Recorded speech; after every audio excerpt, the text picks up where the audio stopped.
We'll look at the F1 and F2 screens and see which way we think it's going tomorrow. Okay, this morning we started out, we had a 44.50, 46.50, 49.50, 50, 150 sell zone, excuse me, at a high of 45. We were hoping to test the 25 to 30 area. We thought the market would be a saddle formation, a pause day, and that's what happened. Got some good shorts off this morning. Did set up some long trades this afternoon. Got some sells. So the 39 to 40 area is a pretty good spot to look to get short, and we got up to 43.50. So how did the trade set up coming off?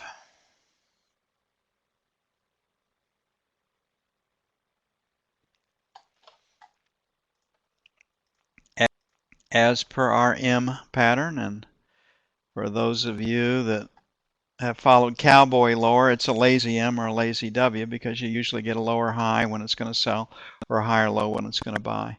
So you've got an M in this area with an RTF.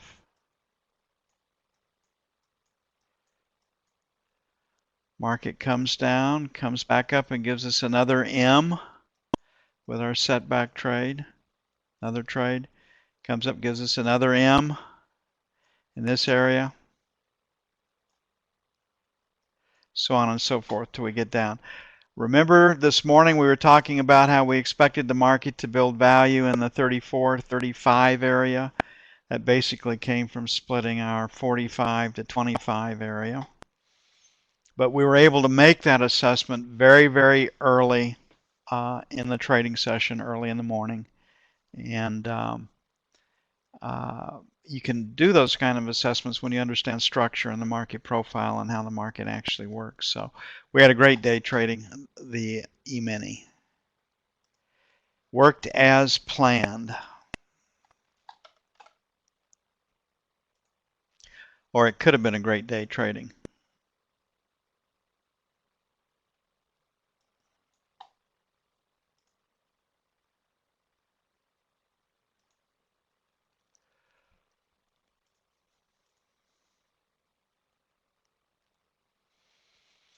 Okay, looking at this on a monthly basis, so I'm just going to come in here and reset to monthly. Here we have it. And what usually happens in the large institutions, the hedge funds mine, well, you know, it was previously sold here or it was previously bought here. I'm a buyer, I'm a seller. So it was previously sold here. It's holding up. It was previously bought here. It held up, and we're kind of in a trading range with, what's that? Maybe this 1102, 1120 area, kind of in the middle. Coming up a bit. So this euphoria on the potential deal, it's absolutely amazing to me because the people that make these buy and sell decisions institutionally see the same news that we do, and this sort of rally right here based on what the solutions that were being proposed out of the EU, they needed $2.5 to $3 trillion. They have a hard pledge of 440 euros, 440 billion. So they doubled that. There's potential help from the IMF based on their formulas. So they've got leverage with leverage, which can be twice as much fun or twice as painful as no leverage, of about $1.3 trillion. It does not compute compared to that. And nobody's talking about bailing out Italy's rear end. But that didn't stop the market from going higher. And it's this madness of crowds. Markets will always go higher than any of the fundamentals say they should, and they'll always go lower than any of the fundamentals say they should. And we just have to learn how to deal with it as traders. But right here, this red area is held, and we started back down. And if you wanted to look for your tractor draw, right down there it is at, oh, what, 1182? So, and that would be what, about 100 points off the high? So a lot of things will come together in that 1180, 1190 area.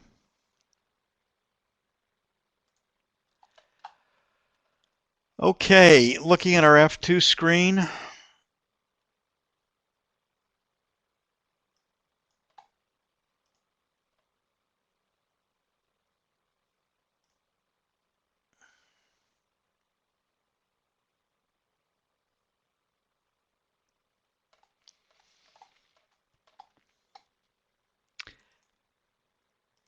Well, large banks and large hedge funds have to throw a lot of money at the market, as Rich points out.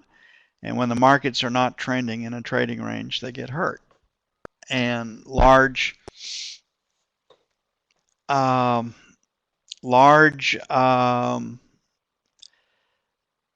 funds, large entities that trade the market have to shoot a lot of money at the market, and they spend less work and less research on predicting which way the market's going to go, and they spend a lot of time on money management rules, and they are superb at that. So they make sure they're in all markets. They cut their losses based on their formulas. They let their runners run based on their formulas. And if they can get some trending markets during the year, they do quite well. If they can't get trending markets, most of them don't do well. We're very, very effective at what we do, but somewhere between $1 and $3 million will be all the equity that each of us as individuals can throw at the market with our trading style. And you couldn't even pay postage at large organizations with that kind of equity committed to the market. So we have a real advantage over the very, very large funds. This morning,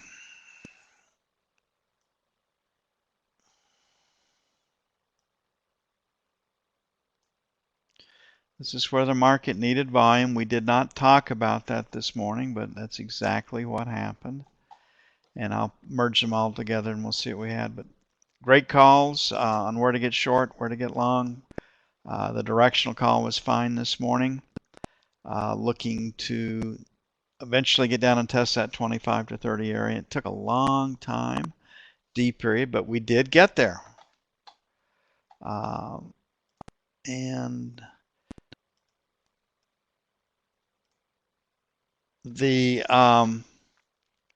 our accuracy rates are beyond statistical coincidence. I mean, it just works. Now, what I'm going to do is I'm going to fold all three of these together, and you can see where the market needed volume.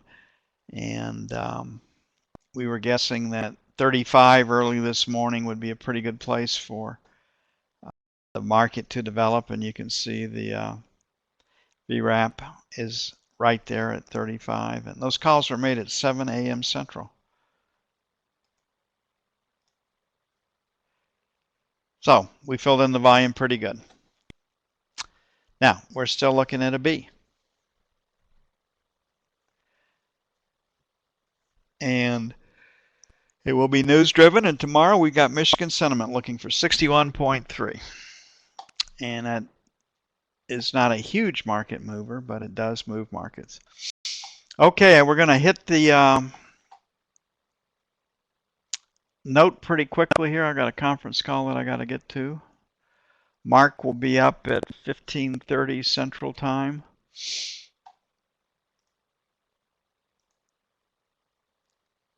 Talking about our methodology for black and white traders and his personal foibles. I think yesterday or maybe today in his own personal trading when he was a little bit confused.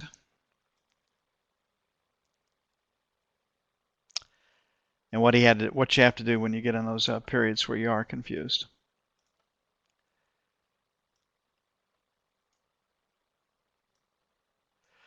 So when we look at today's activity on the F1 screen? Higher, lower, or sideways? What's the assessment?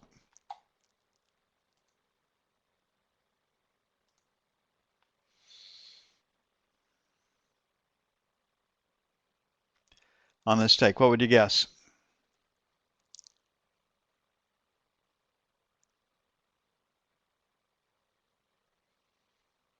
Got a higher, kind of in a trading range. We closed above it.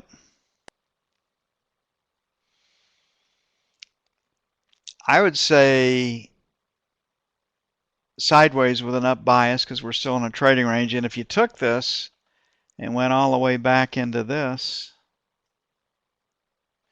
you can still see that we are developing value right in this area because of the euro.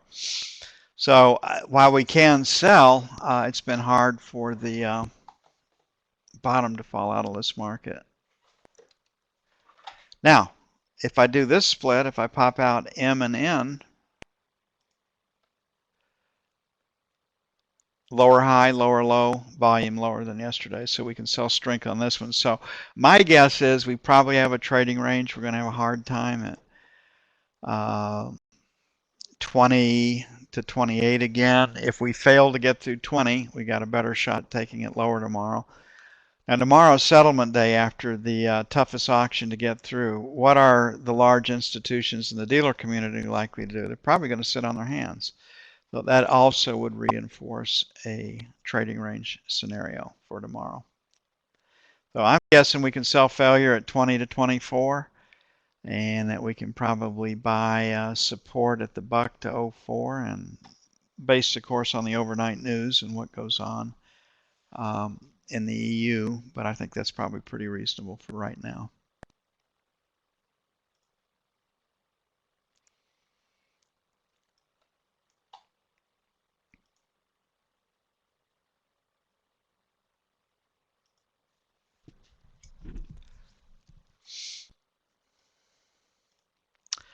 And here is the day's session. It's a P put in backwards. And those aren't the strongest P formations that we see, but they can happen in trading range markets.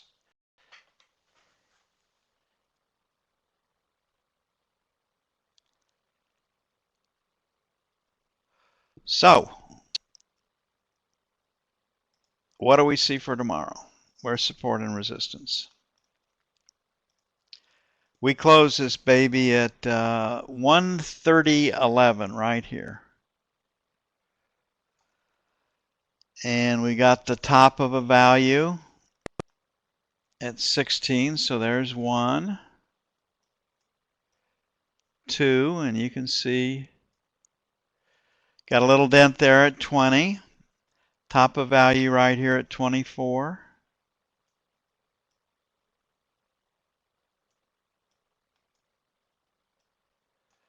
Mr. Popick has to be really, really happy with me.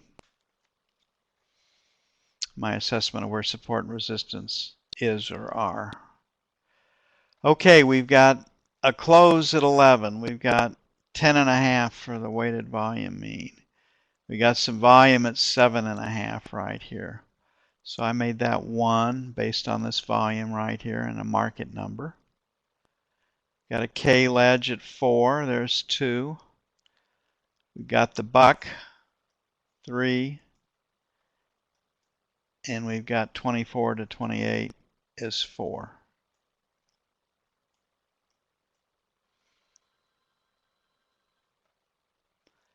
So that's where I see it.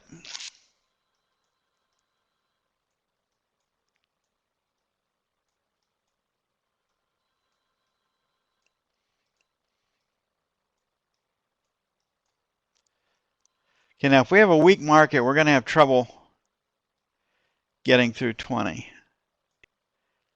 So I'm guessing we'll probably, if 16 to 20 holds as resistance, we can get short to retest the buck.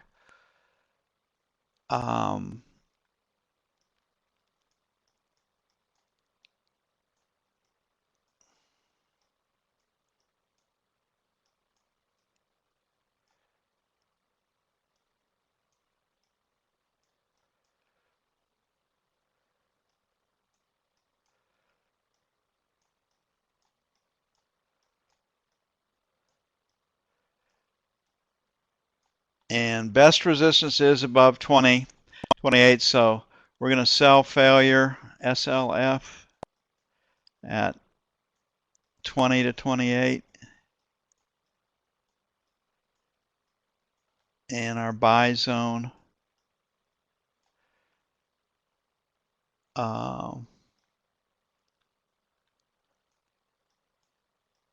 will be 28 to 04. And we'll see how it goes.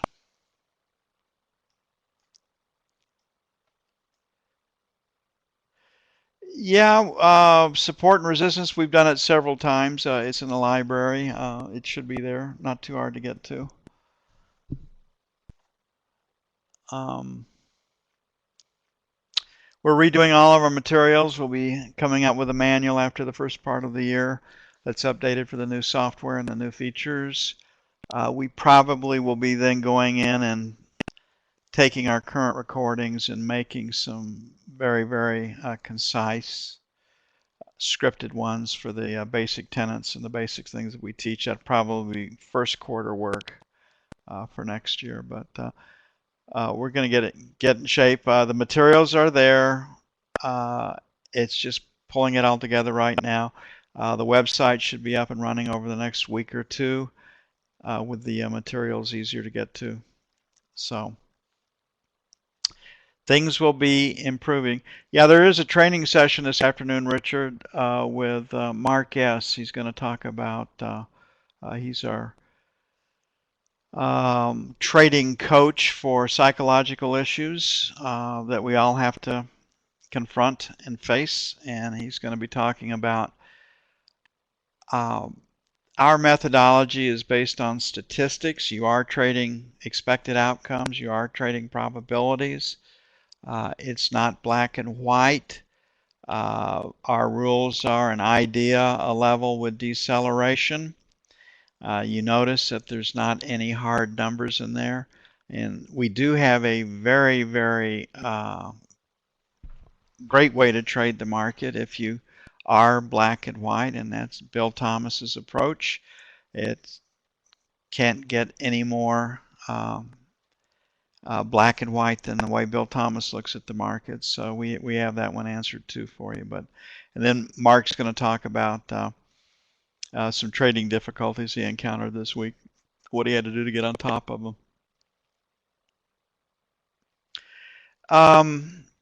Yeah, that'll be on. I'm going to record it. It'll be on at 3:30 Central. So after, gives you 15 minutes after the E-mini officially closes. And Mark's usually on for 30 to 45 minutes.